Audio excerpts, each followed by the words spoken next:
Hello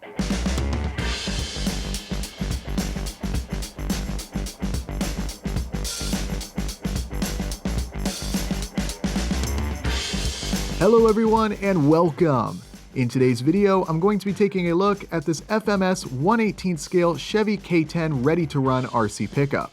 I've been seeing these trucks featured on a lot of YouTube channels recently, and I also had the chance to see them in person at the Ultimate Scale Truck Expo. I've decided to take a look at one of these trucks myself and share my thoughts about it with all of you. In this video, I'll be unboxing the truck, giving you all a good look at this rig, and of course test driving it, so let's get started.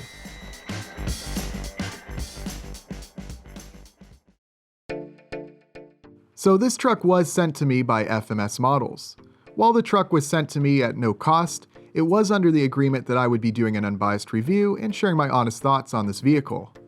I was pleased with the fast shipping and the model being very well packaged, as you'll soon see. Enough talk though, let's get this thing opened up and show you all what's inside.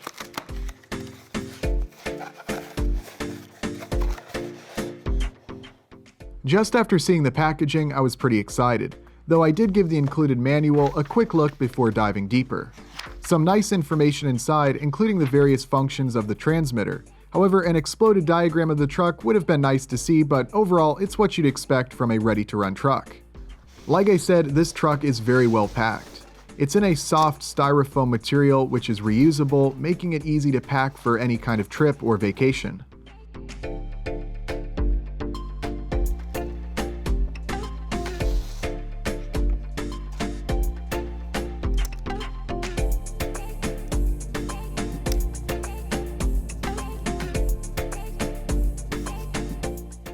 With the truck all the way out, you can really admire the attention to detail and great looks of this model.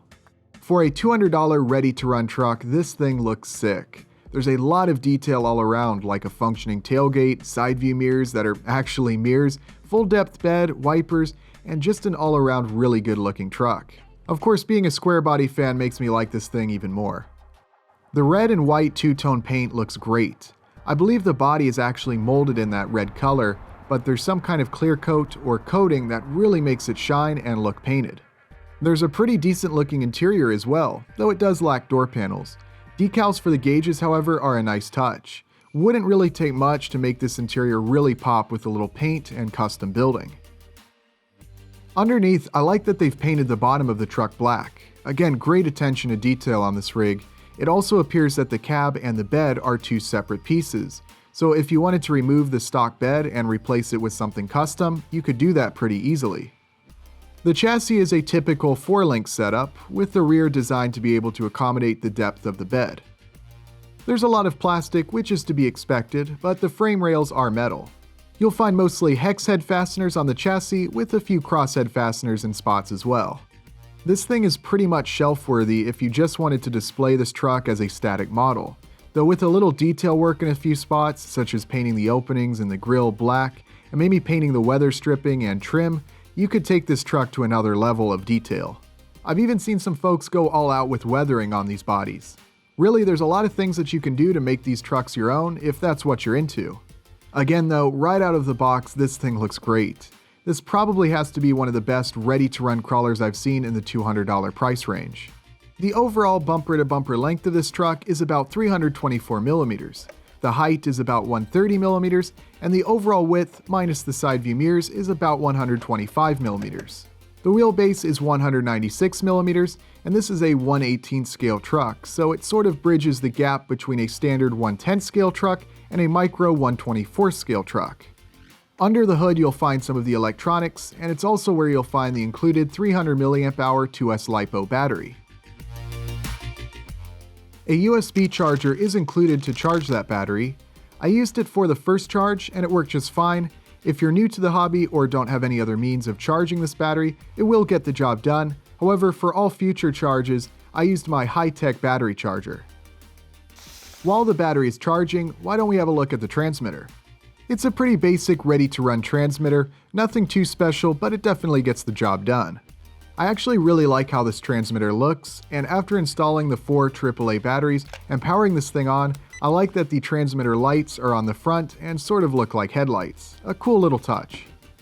There are a number of buttons underneath the cover which allows easy adjustments to be made, including throttle and steering limit, trim adjustments, and LED light controls.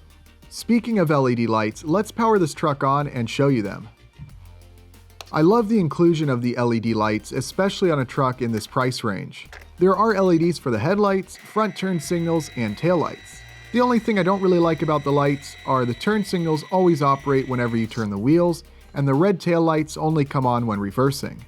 The only way to turn off the turn signals means turning off the headlights as well. I love for there to be a setting where the headlights are on and either the other lights simply stay off or are on all the time.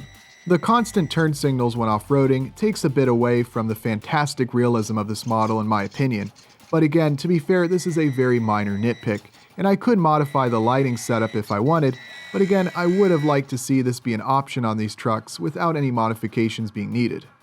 But with the battery charged and ready to go, let's get this truck out on the trails.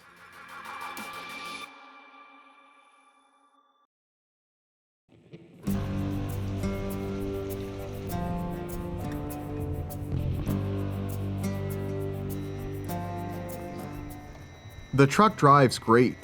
I really wanted to see how slowly this truck would crawl, and I wasn't disappointed. As you can see, it will creep around very slowly if you want it to. Personally, I wouldn't mind having this truck geared even lower, but I understand most people don't like their crawlers geared as low as I do.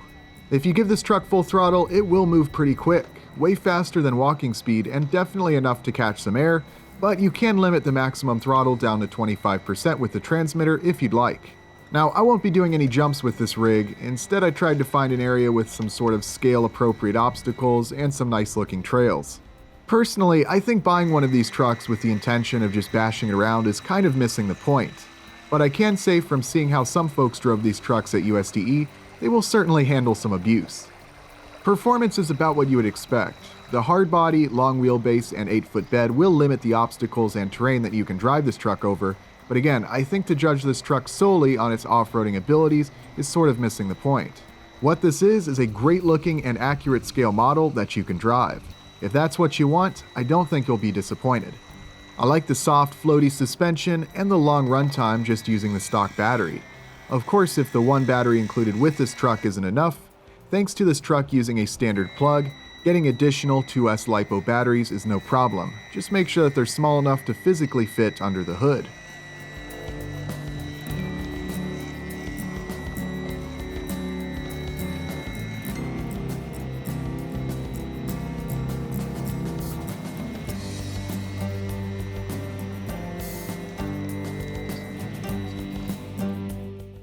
A shelf-worthy 1/18 scale model that you can drive.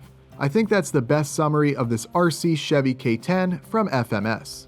It looks great, drives great, and has a ton of potential for custom paint and other modifications, which makes this an attractive vehicle for more experienced hobbyists and model builders like myself.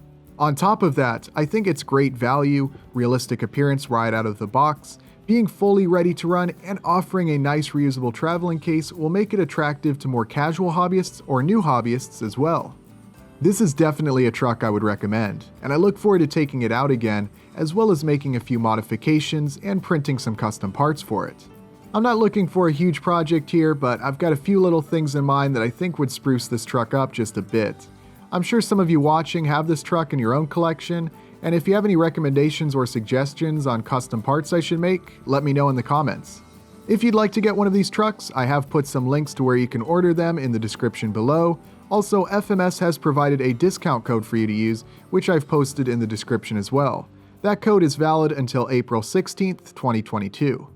A big thanks to FMS Models for sending me this truck. If you have any questions about it, feel free to leave a comment below and I will do my best to answer them. And of course, a big thanks to everyone for watching. I hope you enjoyed this video and I'll see you next time.